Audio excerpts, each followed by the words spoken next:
First call should be must call. যে যেখানে বিক্রির কাজে যুক্ত আছে, সেটা নিজের ব্যবসা হোক, চাকরি হোক, আমি বলবো দিনের প্রথম কাজটা সফল কাজ দিয়ে শুরু করতে হবে।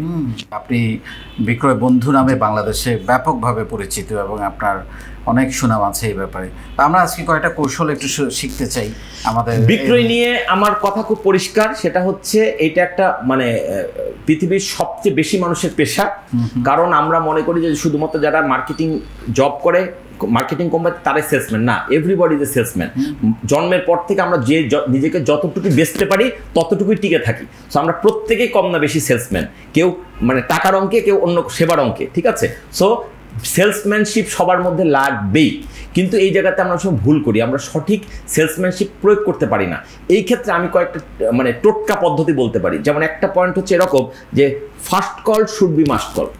যে যেখানে বিক্রির কাজে যুক্ত আছে, সেটা নিজের ব্যবসা হোক, চাকরি হোক, আমি বলবো দিনের প্রথম কাজটা সফল কাজ দিয়ে শুরু করতে হবে। বিক্রির ক্ষেত্রে এটা খুব গুরুত্বপূর্ণ। এটা কি এরকম যে আমরা ছোটবেলায় আমাদেরকে বলা হতো যে প্রশ্ন পড়ার পর যেটা সবচেয়ে ভালো পারো এটা আগে লেখো? একদম ওইভাবেই আপনারা সুন্দরভাবে উদাহরণটা খুব চমৎকার উপমা দিয়ে আপনি আমাকে বুঝিয়ে দিলেন, দর্শকদেরকে বুঝিয়ে দিলেন। এটাই সত্য। সেটা হচ্ছে যে আমার আজকে ধরেন আমি একজন কোম্পানির পণ্য নিয়ে কত বিক্রি করি, আমি একজন সেলসম্যান, সাধারণ সেলসম্যান। আমি আজকে 10 জন কাস্টমার, সম্ভাব্য ক্রেতার কাছে যাব। আমি ওই 10 জন সম্পর্কে যদি আমার কাছে তথ্য থাকে, ডাটা থাকে, তাহলে আমি আগেই চিন্তা করে নেবো যাওয়ার আগে প্ল্যানিংটা, যে আমি কোথা দিয়ে শুরু করব, যার কাছে গেলে আমার বিক্রিটা হবে। প্রথমটা যদি সফল হয়ে যায়, তাহলে পরবর্তীটা এমনি হবে। Winning is a habit, confidence বেড়ে যাবে। Morning shows the day.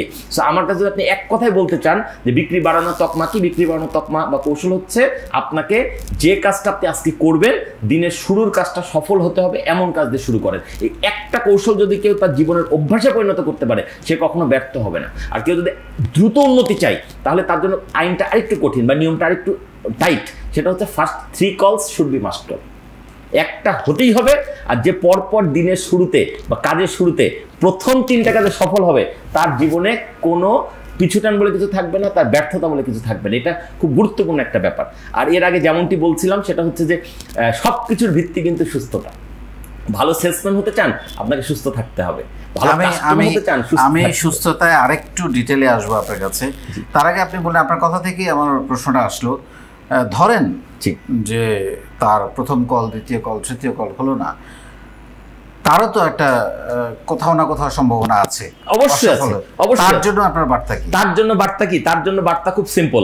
যদি আমি যেভাবে বললাম যে প্রথম 3টা কল সফল করতেই হবে, এটা তো দেখেন, বিক্রিটা তো এক পক্ষ আমি সেলসম্যান, আরেক পক্ষ তো কাস্টমার, তাই না? আমি আমার উপর নিয়ন্ত্রণ আছে, ক্রেতার উপর তো আমার পূর্ণ নিয়ন্ত্রণ নাই।